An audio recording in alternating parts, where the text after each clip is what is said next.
छत्तीसगढ़ में मौसम ने करवट ले ली है। मौसम विभाग ने आज राज्य के सभी जिलों के लिए येलो अलर्ट जारी किया है। सरगुजा और बिलासपुर संभाग के जिलों में भारी बारिश की चेतावनी दी गई है। इनमें सरगुजा, सूरजपुर, बलरामपुर, जशपुर, कोरिया, कोरबा, मनेन्द्रगढ़, सक्ती और कबीरधाम जैसे जिले शामिल है।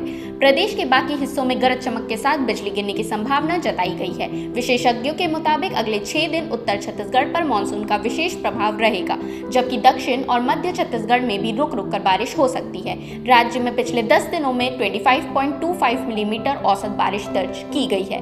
हफ्ते भर पहले बस्तर में अटका मानसून रायपुर से होते हुए सरगुजा पहुंचा था। इसके बाद से ही प्रदेश के अलग अलग स्थानों में बारिश का दौर जारी है। बलरामपुर जिला अकेला एक ऐसा क्षेत्र है जहां सामान्य से ज्यादा बारिश हुई है। वहीं 26 जिलों में बारिश सामान्य से कम दर्ज की गई है। जानकारी के अनुसार इस साल जून में अधिकतम तापमान 42 से 43 डिग्री सेल्सियस के बीच रहा, जबकि पिछले साल जून में ये 45.7 डिग्री सेल्सियस तक पहुंच गया था। वहीं सबसे कम तापमान 23.5 डिग्री सेल्सियस दर्ज किया गया, जो बीते साल की तुलना में राहत देने वाला है। देश में मानसून के पहुंचने की नॉर्मल डेट 13 जून है, लेकिन इस बार 16 दिन पहले ही मानसून ने दस्तक दे दी थी। हालांकि पिछले 12 दिनों से मानसून ठहरा हुआ है और धीरे धीरे आगे बढ़ रहा है। तो फिलहाल सावधान रहे, मौसम पर नजर बनाए रखें और ऐसे ही अपडेट्स के लिए सीजी भास्कर के साथ जुड़े रहें।